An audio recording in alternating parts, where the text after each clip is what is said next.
Duterte!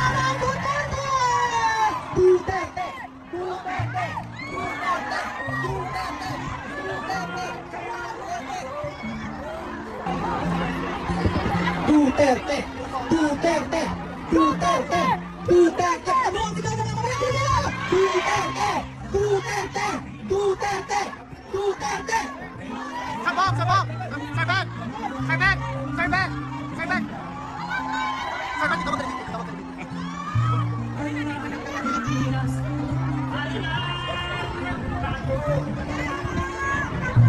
Ito magaling! Ito magaling! Sabog!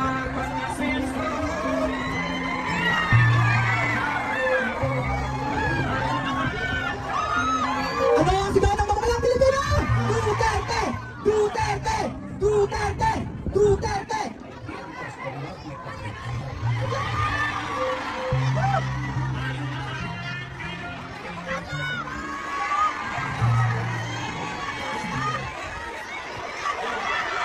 Balik! Balik!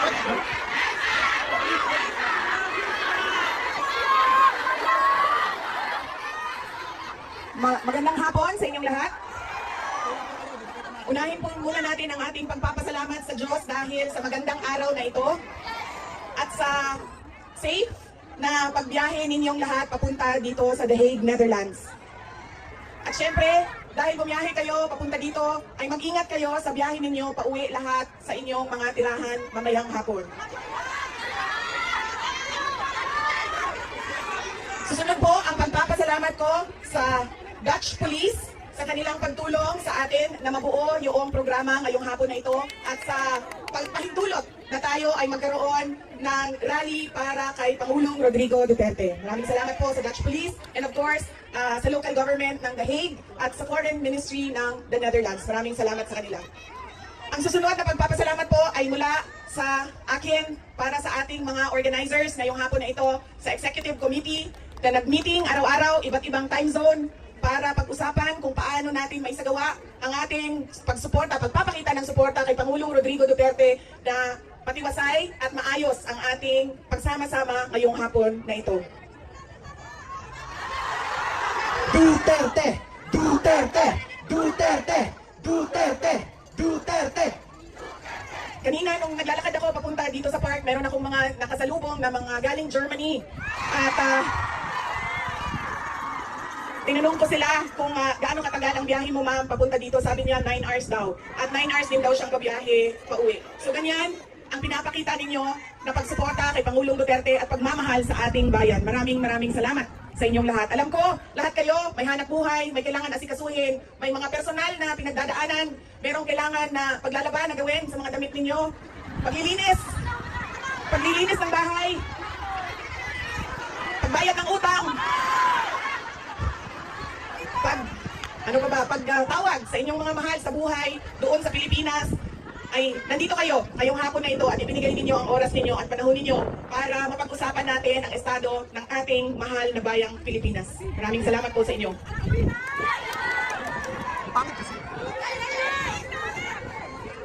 Naikwento ko na ito noon, pero mas mahalaga yung kwento ngayon dahil napag-usapan namin siya ni Pangulong Duterte doon sa loob ng detention center ng ICC. Noong ako ay bata pa, lagi sinasabi ng hindi niya sinasin yung generation ng tatay ko, 1940s, 1950s, 1960s. Hindi sila yung mga magulang na tulad ngayon sa atin na ini-explain natin sa ating mga anak kung bakit natin ginagawa ang mga bagay-bagay. Lagi dapat may explanation. Sa kanilang henerasyon ay diretso ka ng pagsasabihan o pagalitan. Ganun yung generation nila. Nung ako ay lumalaki, lagi niya sinasabi sa akin, hindi ka tao sa paningin ko kung hindi ka doktor o abogado. Lagi niya yung paulit-ulit habang ako ay lumalaki. Lagi niya sinasabi, pag hindi ka natapos ng pag-aaral mo, magiging abo ka dyan sa gilid ng daan. He always emphasized that you mean nothing to the world if you do not finish your education. That was his, that is my greatest gratitude to my father. The emphasis he gave in education. Wala naman problema sa akin yun nung ako ay lumalaki dahil gusto ko din naman talaga maging doktor. Kaya on that point, pareho kami ng hindi ako yung pinipilit ng mga magulang na magdoktor ka kahit ayaw. So walang naging problema sa amin doon. Pero nung hindi man naging successful yung aking pagpasok sa medisina, ay lumipat ako sa pagiging abogado dahil binigyan din naman ako ng option ng aking tatay na pwede ang abogado. Yun lang ang katanggap-tanggap sa kanya, maging abogado o maging doktor. Noong nakapag-usap kami, noong isang araw, sabi niya sa akin, naging forceful ba ako? Mapilit ba ako sa pagsabi ko sa iyo na maging abogado ka? Sabi ko, oo. Sinasabihan mo ako, pinapagalitan mo ako. Lagi. Kinento ko sa kanya na isang beses, bihira akong umiyak. Pero isang beses, dahil nalaman ko na hindi ako makakatuloy sa 4th year law school dahil meron akong isang bagsak na subject. Wala akong ibang masabihan nung sakit na nararamdaman ko. Kasi pakiramdam ko, yung tatay ko lang din, makakaintindi sa akin dahil dumaan din siya ng law school. So tinawagan ko siya, hindi ako makapagsalita. Iyak lang ako ng iyak. Humahagulgul ako sa iyak na sinasabi niya, hello, nasaan ka? Yun lang ang sinasabi niya, nakidnap ka ba? Tapos iyak lang ako ng iyak. Tapos dalawa lang ang tanong niya na paulit-ulit, nakidnap ka ba o buntis ka ba? At that point na paulit-ulit na niyang tinatanong kung buntis ba ako, sabi ko na sa kanya pa, hindi naman siguro umiiyak ang babaeng buntis. Siguro happy siya, no, na buntis siya. Sabi ko, nahihirapan ako sa isang subject ko and pakiramdam ko, sasabing ako dito. Tapos ang sagot lang niya sa akin ay, sabi niya, yun lang pala eh, bakit mo ako tinatawagan? Mag-aral ka na. Ganon ka tigas yung kanyang paniniwala at pagpipilit na ipursige ko ang aking edukasyon. Di wala nang, wag ka na umiyak, mag-aral ka, magmadali lang yan, lumabas ka muna, magkape ka, wala. Sinabi lang niya sa akin, yun lang pala. Ibaba mo na yung telepono at bumalik ka na sa pag-aaral mo.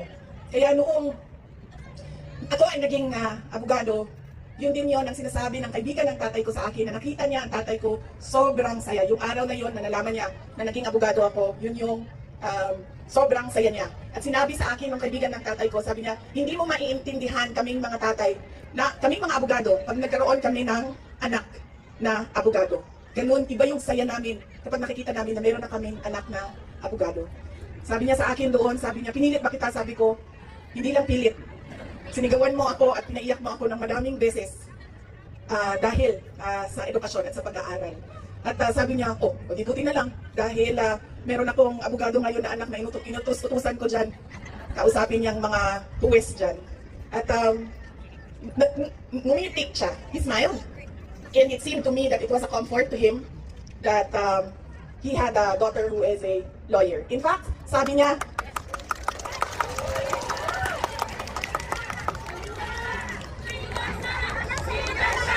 Inday Sara Duterte!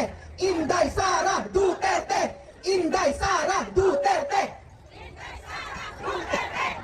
sabi niya, lagi, pag pumapasok ako doon at nagkakaroon kami ng oras na makapag-usap, sinasabi niya, kailan ka ba uwi ng Pilipinas? Anong date ka uuwi ng Pilipinas? Anong ginagawa mo dito? Bakit hindi ka pa umuwi sa Pilipinas? Sinasabi ko sa kanya, inaayos ko lang yung sistema dito at pagkatapos inaantay ko yung mga kapatid ko na pumunta dito. At sinabi niya, ito din, may patama din or diretso din, bullseye din sa edukasyon. Sabi niya, sabihan mo si Paulo na okay lang ako. At huwag siyang pumunta dito hanggang hindi matapos ang eleksyon at maging congressman siya ng 1st District ng Davao City. At sabi niya, sabihin mo kay Baste, hindi siya pwedeng pumunta dito hanggang hindi matapos at ma-elect siyang Vice Mayor ng Davao City. Ito ang pinakamatindi dahil pinagtatawanan namin siya sa group chat namin. Kaming magkakapatid 4, meron kaming group chat. Dahil ang sinabi niya kay Veronica, sabi niya, sabihin mo kay Kitty, hindi siya pwede bumisita dito hanggang hindi siya abogado. Sabi ni Kitty, grabe ang overacting ni Papa. So ibig sabihin ba, mga 5 years, she has 5 years until she becomes a lawyer, na meron pa akong 5 taon na bago ako makabisita. Ganon siya kahit na nandun siya sa loob. Ang kanyang iniisip, unang-una, yung mga kapatid ko na kailangan magtrabaho para sa syudad ng Davao, yung kapatid ko na kailangan mag-aral. Yun pa rin ang iniisip niya. At kapag tinanong mo siya, pa, ano ba ang kailangan mo dito sa loob? Ang sinasabi lang niya, mga bagay na shaving cream, Coke Zero, Monggo. Piniritong. tumigil na siya sa kakahingi ng Pinoy na ulam dahil parang hindi talaga kaya nung nagluluto sa loob ang Pinoy na ulam. Pero nagpadala ako kahapon ng PDF file ng mga recipes na pwedeng sundin nung nagluluto. Yes, Duterte! Duterte! Duterte! Meron siyang, meron siyang hilig sa Coke Zero at yun lang yung hingi niya. May shopping list doon sa loob. At sabi niya doon sa gwardiya na isulat mo dyan, 2 case ng Coke. Ako ng gwardiya, sabi niya, pwede ka naman bumili dyan sa vendo tapos iiwan mo para sa kanya. So sabi ko, Papa, anong gusto mo dito? Sabi niya, Coke Zero lang. So bumili akong 4 na Coke Zero, iniwan ko sa kanya. Sabi ko pa, that's 1 for each day pa ha. So today, tomorrow Saturday, tomorrow Sunday, Monday, Tuesday, Wednesday. Dahil darating na yung grocery list mo by Wednesday. At sagot niya sa akin, bakit isa lang? Sabi naman nung gwardiya, sabi niya, he has to have at least 2 because he already drank upstairs 1 Coke Zero.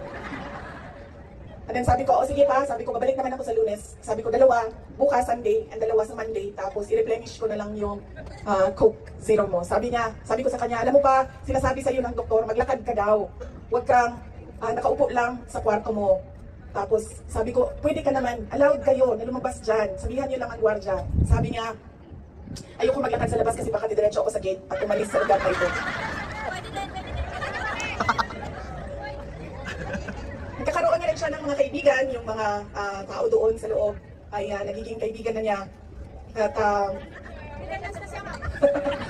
hindi ko lang alam, baka paglabas niya marunong na mag-touch. Pero karamihan nung kasama niya sa loob ay French speaking. So,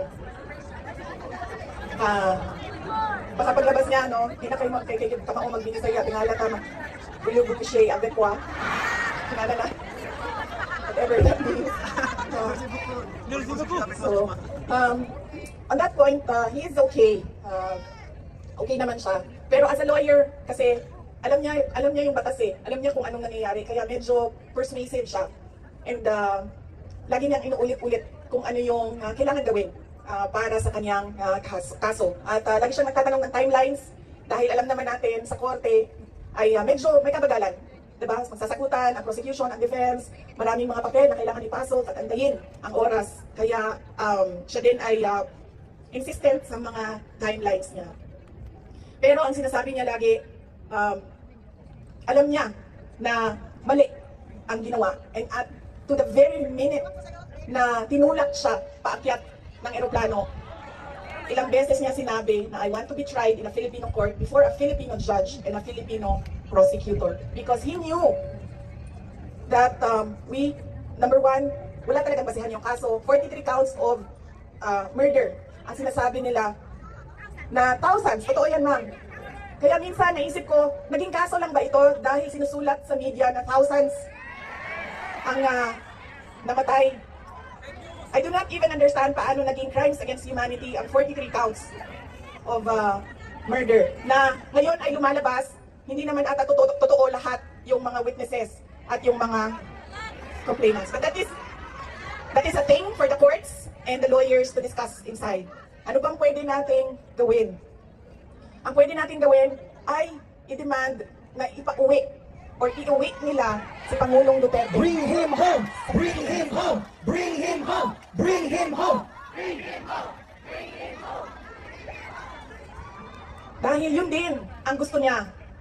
Araw-araw na nandun ako, sa mga araw na nandoon ako, isa yan sa paulit-ulit niyang sinasabi, kailan mo ako mapalabas dito dahil darating ang eleksyon, mag-mayor pa ako ng syudad ng Davao.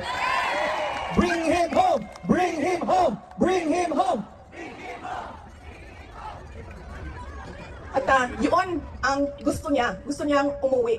Sinabi ko din sa kanya yon pa. Sabi ko, yung kagustuhan mo na umuwi, yan din yung katapusan ng buhay mo. Magiging Ninoy Aquino Jr. ka. At sinabi niya sa akin, sabi niya, kung ganyan ang kapalaran ko, then so be it. Basta lang mauwi ako sa Pilipinas. Kaya, meron man ako worry para sa kanyang safety and security, pero lagi niyang inuulit-ulit talaga, ibalik niyo ako sa Pilipinas. Bring him home! Bring him home! Bring him home! Bring him home! Nagtatanong marami, ano bang pwede magawa? Huwag natin tigilan ang panawagan sa gobyerno natin sa Pilipinas at sa lahat ng gobyerno na nakikinig at dito sa ICC na ipaalam sa kanila na mali ang ginawa kay Pangulong Rodrigo Duterte. At paano ba itama yon? Ibalik nyo lang siya sa Pilipinas. Ituloy nyo lang yung kaso, walang problema. Ibalik nyo lang siya. Bring him home! Bring him home! Bring him home! Okay naman sa init. Ako din. Kaya nga no, sunburn ang katungaan niya. Okay lang.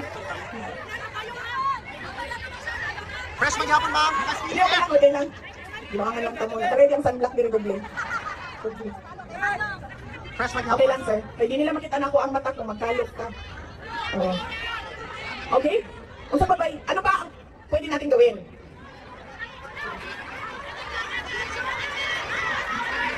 Titi, just tell us what to do. Ano yun? Marcos resign! Marcos resign! Marcos resign! Kayo nagsabi niyan, hindi ako ha. Bukas, suspended na kayong lahat. Nakulong na kayong lahat sa sedition. At kayo, hindi na kayo makakauwi dahil kinulong na kayo dyan sa...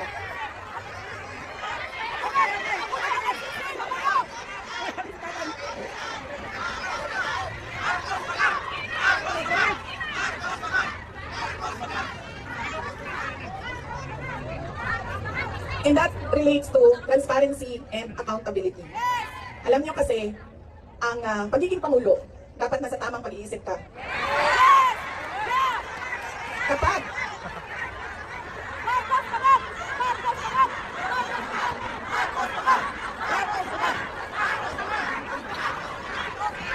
dahil nasa mga polisiya mo at desisyon mo ang kinabukasan ng kabataan at ng bansa. Kaya yung pagsasabi na hindi mahalaga ang drug test sa aking kapasidad at abilidad na mamuno is tantamount to betrayal of public trust. Dahil kailangan malaman ng taong bayan na nasa ayos ang iyong decision making. Kaya hindi lang naman natin pwede sabihin, Marcos resign. Bakit ba kailangan resign? Dahil hindi mo pinapakita sa taong bayan na maayos kang mag-isip at kaya mo ang mamuno.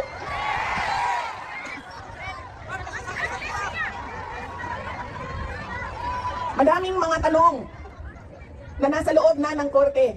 Ang PhilHealth, ang pagkuha ng pondo ng PhilHealth para bang naging pyramiding ang ginawa nila sa budget ba? Kumuha sila ng kulang ang pera dito, kumuha sila sa ibang source para isalpak dito, ay nahanapin na naman sa ibang source yung nagiging juggling at parang pyramiding na ang nangyari sa budget. At kung nakikita ninyo, naiintindihan ninyo ang budget, karamihan doon, pamigay lang ng mga politiko na tinatawag nating ayuda. Tumakbo kami sa plataforma ng Unity at Continuity. Continuity, kasali na doon ang big ticket projects o mga build projects ni Pangulong Duterte.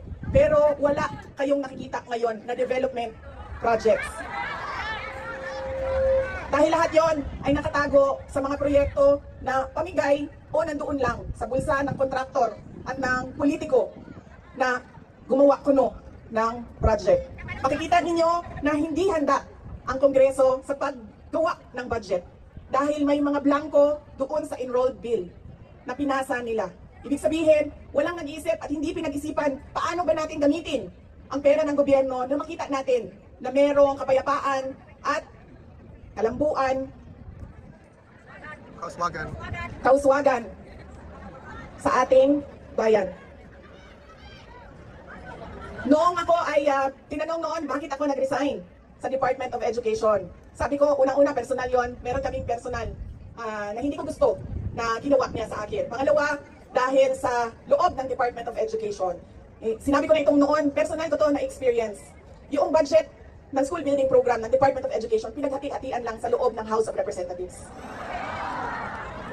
Noong unang taon, nagawan ko ng paraan. Sabi ko, hindi pwede, sige, kung yan ang gusto ninyo, yan ang makapagpapasa ng budget. Para magkaroon ng budget ang Department of Education, dadaan pa rin kayo sa validation ng regional offices ng Department of Education.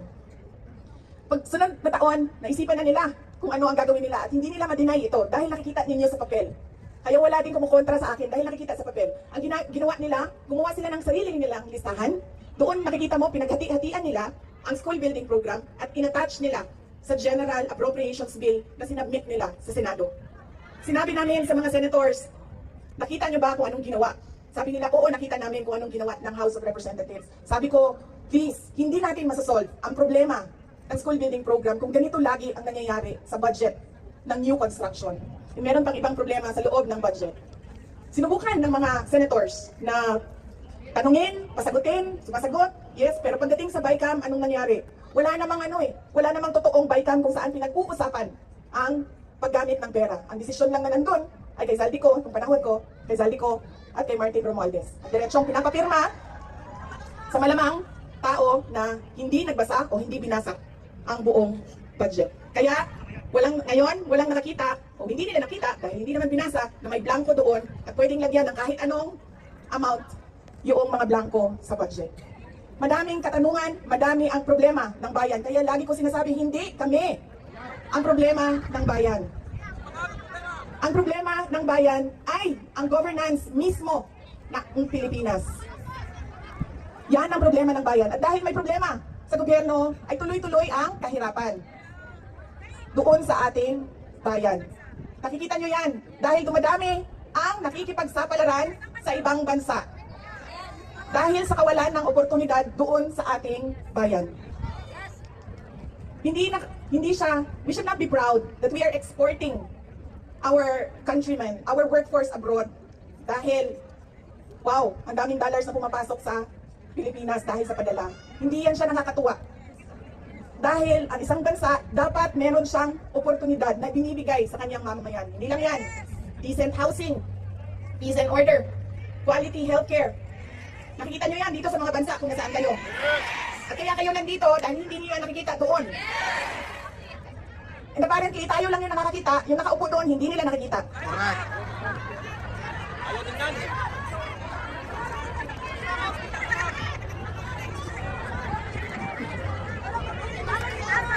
Alam nyo, madami sa mga kaibigan ko, galing ako sa middle class na family sa Davao City. So madami sa mga kaibigan ko doon. Meron naman silang mga negosyo, meron naman silang pinagkakakitaan, may mga trabaho. Pero ilan na rin ang nagsabi sa akin, mga professionals ito, ilan na rin ang nagsabi sa akin, wala na rin talaga kami nakikita, parang gusto na namin lumipat na lang sa ibang bansa para sa mga anak namin. Kaya sinasabi ko lagi yung nagsasabi sa akin, tumakbo ka sa 2028, I don't think we will have a country by 2028.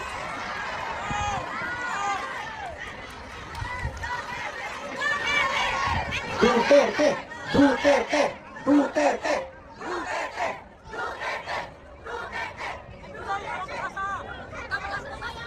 Kaya dapat natin i-exact ang responsibility dyan sa gobyerno na ibigay nila kung ano yung karapat-dapat para sa ating bayan. Dahil kung meron man ang okay sa kanila na pumunta sa ibang bayan, meron ding mga tulad namin na ayaw namin kahit anong mangyari umalis sa Pilipinas. Dahil gusto namin doon magpamilya, doon palakihin ang aming mga anak. Kaya dapat meron tayong nakikita kung ano yung dapat para sa isang bayan. At alam niyo yun, kasi nakikita niyo yan. Kasi nakaikot na kayo sa iba't ibang bansa.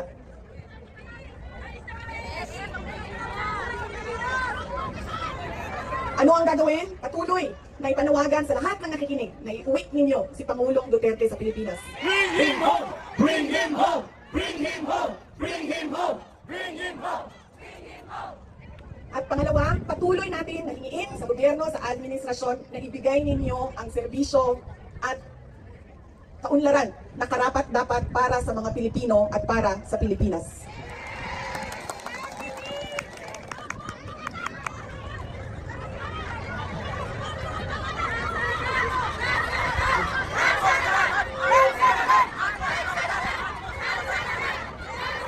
Sa kagahi, sa ako ang bantak din naman, hindi ko parang. Nagpupong yung kungan, manili ko mahulog.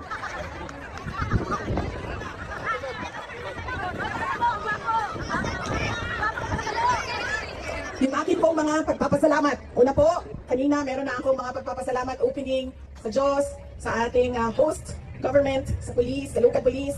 Yung aking mga pagpapasalamat sa inyo, sa oras ninyo. Ang aking mga pagpapasalamat sa inyong patuloy na suporta sa aking opisina, ang Office of the Vice President. Inday Sara Duterte! Inday Sara Duterte! Inday Sara Duterte! Inday Sara. Malakas ang loob ko dahil nandyan kayong lahat. Kanina noong papasok ako dito, marami ang nagsabi, be strong, be courageous. I am only as strong as you are. Kung nakikita ko, sobrang lakas ninyo at sobrang lakas ng pagmamahal ninyo sa bayan. Ganyan din ang nararamdaman ko. Ang pagpapasalamat ng aming pamilya, ang pamilya Duterte, dako kaayo may utang ang kabubuton kaninyong tanan. Sa higayon nga gihatag ninyo kanamo na makaserbisyo sa ato ang nasod. Napakalaki ng utang na loob namin sa inyong lahat sa pagkakataon na ibinibigay ninyo sa amin na makapaglingkod sa bayan. Maraming salamat po sa inyo, mga kababayan namin.